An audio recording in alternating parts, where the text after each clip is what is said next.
ഏവർക്കും HSS ടൈംസിന്റെ പുതിയ ഒരു വീഡിയോയിലേക്ക് സ്വാഗതം. 2026 ഏപ്രിലിൽ നടക്കുന്ന നിയമസഭാ ഇലക്ഷനിൽ സെക്കൻഡ് പോളിംഗ് ഓഫീസർ എന്തൊക്കെ ഡ്യൂട്ടീസ് ആണ് ചെയ്യേണ്ടത് എന്നാണ് ഈ വീഡിയോയിൽ നാം ഡിസ്കസ് ചെയ്യുന്നത്. വീഡിയോയിലേക്ക് പോകുന്നതിന് മുമ്പ് ഇതുവരെയായിട്ടും HSS ടൈംസ് എന്ന വിദ്യാഭ്യാസ ചാനൽ സബ്സ്ക്രൈബ് ചെയ്തിട്ടില്ല എങ്കിൽ സബ്സ്ക്രൈബ് ചെയ്യുക. കൂടാതെ തൊട്ടടുത്തുള്ള ബെൽ ബട്ടൺ കൂടെ എനേബിൾ ചെയ്യുക. അങ്ങനെയാണെങ്കിൽ പുതിയ ഇൻഫർമേറ്റീവ് ആയിട്ടുള്ള വീഡിയോസ് അപ്ഡേറ്റ് ചെയ്യുന്ന സമയത്ത് മെസ്സേജ് കൂടെ ലഭിക്കുന്നതായിരിക്കും. ഞാൻ ഓൾറെഡി പറഞ്ഞ കാര്യമാണ്, ഇതിലെ വിവരങ്ങൾ ഔദ്യോഗികമല്ല. നിങ്ങൾക്ക് ലഭിച്ചിരിക്കുന്ന കൈപുസ്തകത്തിലെ വിവരങ്ങൾ അനുസരിച്ച് മാത്രം പ്രവർത്തിക്കേണ്ടതാണ്. സെക്കൻഡ് പോളിംഗ് ഓഫീസർ പ്രധാനമായിട്ടും 3 ഡ്യൂട്ടീസ് ആണ് ചെയ്യേണ്ടതായിട്ടുള്ളത്. ഏറ്റവും പ്രധാനപ്പെട്ട ഡ്യൂട്ടി എന്ന് പറയുന്നത് സെക്കൻഡ് പോളിംഗ് ഓഫീസർ ആണ് രജിസ്റ്റർ ഓഫ് വോട്ടേഴ്സ്, അതായത് 17A എന്ന് പറയുന്ന വളരെ പ്രധാനപ്പെട്ട രജിസ്റ്ററിന്റെ കസ്റ്റോഡിയൻ സെക്കൻഡ് പോളിംഗ് ഓഫീസർ ആണ്. അതുപോലെ ഇൻചാർജ് ഓഫ് ഇൻഡെലിബിളിംഗ്, അതായത് മായ്ക്കാൻ പറ്റാത്ത ഇങ്കിന്റെ ചാർജും മഷിയുടെ ചാർജും സെക്കൻഡ് പോളിംഗ് ഓഫീസർ ആണ്. അതുപോലെ വോട്ടേഴ്സ് സ്ലിപ്പ് ഇഷ്യൂ ചെയ്യേണ്ടതും സെക്കൻഡ് പോളിംഗ് ഓഫീസർ ആണ്. ഈ 3 ഡ്യൂട്ടീസ് ആണ് പ്രധാനമായിട്ടും സെക്കൻഡ് പോളിംഗ് ഓഫീസർ ചെയ്യേണ്ടത്. നമുക്ക് 1 by 1 ആയിട്ട് പരിശോധിക്കാം. അതിൽ ആദ്യത്തെ ഡ്യൂട്ടിയാണ് സെക്കൻഡ് പോളിംഗ് ഓഫീസറുടെ 17A എന്ന് പറഞ്ഞു കഴിഞ്ഞാൽ രജിസ്റ്റർ ഓഫ് വോട്ടേഴ്സ്. നമ്മുടെ ബൂത്തിലേക്ക് വോട്ട് ചെയ്യാൻ വേണ്ടി വരുന്ന ആൾക്കാരുടെ വോട്ടേഴ്സിന്റെ പേര് നമ്മൾ എഴുതി സൂക്ഷിക്കുന്ന പുസ്തകമാണ് 17A എന്ന് പറയുന്ന രജിസ്റ്റർ. ഏറ്റവും പ്രധാനപ്പെട്ട ഒരു രജിസ്റ്റർ ആണ് ഈ 17A രജിസ്റ്റർ. ഇപ്പൊ ഇവിടെ നിങ്ങൾക്ക് ഈ ചിത്രത്തിൽ കാണാം. ഈ സെക്കൻഡ് പോളിംഗ് ഓഫീസർ ഇതിനകത്ത് നമുക്ക് രേഖപ്പെടുത്തുന്നത് കാണാം. ഇങ്ങനെ ഒരു പുസ്തകമായിരിക്കും ഈ 17A എന്ന് പറയുന്ന രജിസ്റ്റർ. അതിലൊരു പേജിനകത്ത് എന്തൊക്കെ കാര്യങ്ങളുണ്ട് എന്നത് ഇപ്പൊ നിങ്ങൾക്ക് സ്ക്രീനിൽ കാണാം. ആദ്യത്തെ കോളം സീരിയൽ നമ്പർ ആണ്. അത് ഓൾറെഡി പ്രിന്റഡ് ആയിരിക്കും. നമുക്കത് പണ്ടൊക്കെ അത് പ്രിന്റ് ചെയ്യാതെ വരുന്ന സമയം ഉണ്ടായിരുന്നു. അപ്പൊ നമ്മൾ മാനുവലി പെണ്ണുകൊണ്ട് എഴുതുന്ന സമയത്ത് ഒരു 500-600 ഒക്കെ എഴുതുന്ന സമയത്ത് ഒന്നൊക്കെ വിട്ടുപോയി കഴിഞ്ഞാലൊക്കെ ചില മിസ്റ്റേക്സ് ഒക്കെ എറേഴ്സ് ഒക്കെ വരാറുണ്ടായിരുന്നു. പക്ഷെ ഇപ്പോൾ സീരിയൽ നമ്പർ പ്രിന്റഡ് ആണ്. ഇന്നലെ കിട്ടിയിരിക്കുന്ന ഇൻഫർമേഷൻ പ്രകാരം അത് പ്രിന്റ് ചെയ്തിട്ടുണ്ട് എന്ന കാര്യം ഉറപ്പാണ്. രണ്ടാമത്തത് serial number of elector in the electoral roll, അതായത് ഫസ്റ്റ് പോളിംഗ് ഓഫീസർ ഉറക്കെ വിളിച്ചു പറയും. അതായത് സീരിയൽ നമ്പർ 356 എന്ന് പറഞ്ഞു കഴിഞ്ഞാൽ 356 എന്ന ഒരു നമ്പർ ഇവിടെ എഴുതുക. മൂന്നാമത്തത് details of the document produced by the elector in proof of his identification. ആ വരുന്ന വോട്ടർ എന്താണോ കൊണ്ടുവന്നിരിക്കുന്നത്, അതായത് അയാളുടെ ഐഡന്റിറ്റി തെളിയിക്കാൻ വേണ്ടിയിട്ട് എന്താണോ കൊണ്ടുവന്നിരിക്കുന്നത് അതാണ് ഇവിടെ എഴുതേണ്ടത്. അത് എഴുതുന്ന സമയത്ത് നിങ്ങൾ ശ്രദ്ധിക്കേണ്ടതായിട്ടുണ്ട്. ഇവിടെ നോക്കുക, ഇവിടെ ഇലക്ഷൻ കാർഡ് കൊണ്ടുവന്ന, ഇവിടെ തെരഞ്ഞെടുപ്പ് കാർഡാണ് കൊണ്ടുവരുന്നതെങ്കിൽ എപ്പിക് എന്നോ EP എന്നോ നിങ്ങൾക്ക് അവിടെ എഴുതാം.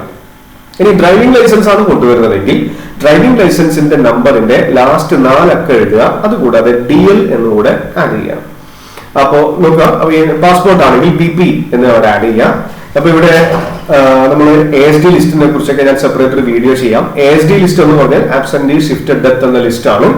ASD ലിസ്റ്റിൽപ്പെട്ട ഒരാളാണ് ഇവിടെ വോട്ട് ചെയ്യാൻ വരുന്നതെങ്കിൽ ഇവിടെ സീരിയൽ നമ്പർ എഴുതുക. സോ അത് പ്രിന്റഡ് ആയിരിക്കും. അത് സീരിയൽ നമ്പർ, നമ്മുടെ വോട്ടേഴ്സ് ലിസ്റ്റിലെ സീരിയൽ നമ്പർ എഴുതുക. അത് കഴിഞ്ഞിട്ട് എന്താണോ അദ്ദേഹം കൊണ്ടുവന്നിരിക്കുന്നത് അതിന്റെ 4 ഡിജിറ്റും അതിന്റെ ഷോർട്ട് ഫോമും എഴുതുക. കൂടാതെ ASD ലിസ്റ്റിൽപ്പെട്ട ഒരാൾ വന്നു കഴിഞ്ഞാൽ അവര് സിഗ്നേച്ചറും നിർബന്ധമാണ്. അതുപോലെ തമ്പ് ഇംപ്രഷൻ കൂടെ നിർബന്ധമാണ്. റിമാർക്സ് കോളത്തിൽ ASD എന്നും കൂടെ എഴുതുക.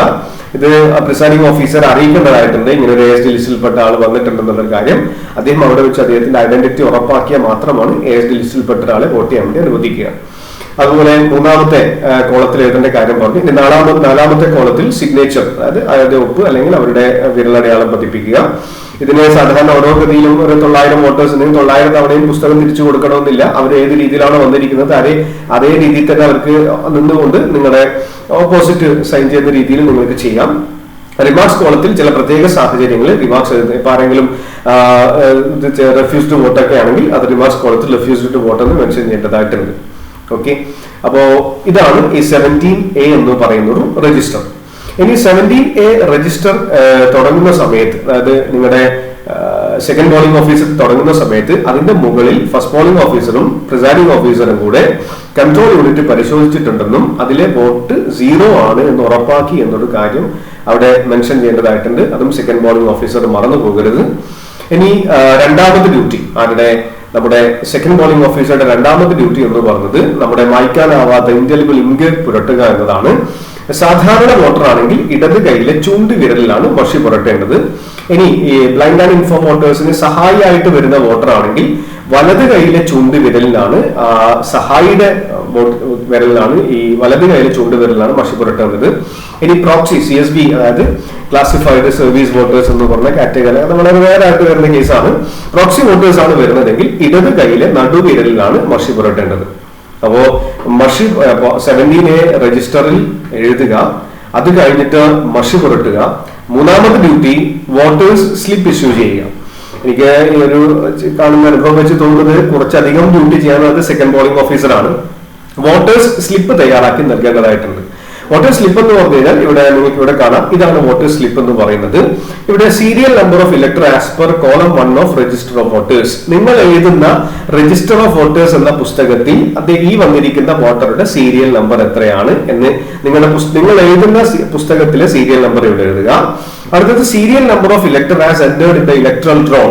നിങ്ങളുടെ ഫസ്റ്റ് പോളിംഗ് ഓഫീസർ ഉറക്കെ അനൗൺസ് ചെയ്തിരിക്കുന്ന മാർക്കഡ് കോപ്പി ഓഫ് ഇലക്ട്രൽ റോളിൽ അദ്ദേഹത്തിന്റെ സീരിയൽ നമ്പർ എത്രയാണ് എന്നത് ഇവിടെ എഴുതുക. അത് കഴിഞ്ഞിട്ട് നിങ്ങളുടെ സിഗ്നേച്ചർ, സെക്കൻഡ് പോളിംഗ് ഓഫീസറുടെ സൈൻ ഇവിടെ ഇടേണ്ടതാണ്. ഈ സീരിയൽ നമ്പറും സിഗ്നേച്ചറൊക്കെ നിങ്ങൾക്ക് തലേനാൾ രാത്രി തന്നെ ഒരു 500 എണ്ണത്തിലൊക്കെ ഇട്ടുവെക്കാൻ വേണ്ടി സാധിക്കും. കാരണം 500 വോട്ടേഴ്സ് ഒക്കെ വോട്ട് ചെയ്യാൻ വേണ്ടി വരുമെന്ന കാര്യത്തിൽ ഒരു സംശയമില്ല. അത് നിങ്ങൾക്ക് തലേനാൾ തന്നെ ചെയ്തു വെക്കാൻ വേണ്ടി പറ്റുന്ന കാര്യമാണ്. അപ്പോ സെക്കൻഡ് പോളിംഗ് ഓഫീസർ ചെയ്യേണ്ട 3 പ്രധാനപ്പെട്ട ഡ്യൂട്ടീസ്. ഒന്നാമത്തത് 17A രജിസ്റ്ററിന്റെ കസ്റ്റോഡിയൻ ആണ്, കൃത്യമായിട്ട് 17A രജിസ്റ്റർ എഴുതുക. രണ്ടാമത്തത് ഇൻഡെലിബിൾ ലിങ്ക്, മായ്ക്കാൻ പറ്റാത്ത മഷി, നമ്മുടെ മായ്ക്കാൻ പറ്റാത്ത മഷി വിരലിൽ വോട്ട് ചെയ്യുന്ന പ്രൂഫായിട്ട് നമ്മൾ കൊടുക്കുന്ന ഇൻഡെലിബിൾ ലിങ്കിന്റെ കസ്റ്റോഡിയനും സെക്കൻഡ് പോളിംഗ് ഓഫീസറാണ്. അതുകൂടാതെ വോട്ടേഴ്സ് സ്ലിപ്പ് ഇഷ്യൂ ചെയ്യുക, ഇതും സെക്കൻഡ് പോളിംഗ് ഓഫീസറുടെ ഡ്യൂട്ടിയാണ്. അപ്പൊ ഈ 3 കാര്യങ്ങളാണ് സെക്കൻഡ് പോളിംഗ് ഓഫീസർ ഈ നിയമസഭാ ഇലക്ഷനിൽ ചെയ്യേണ്ടത്. മറ്റൊരു വീഡിയോയിൽ മറ്റു വിശദ വിവരങ്ങൾ ഡിസ്കസ് ചെയ്യാം. Thank you.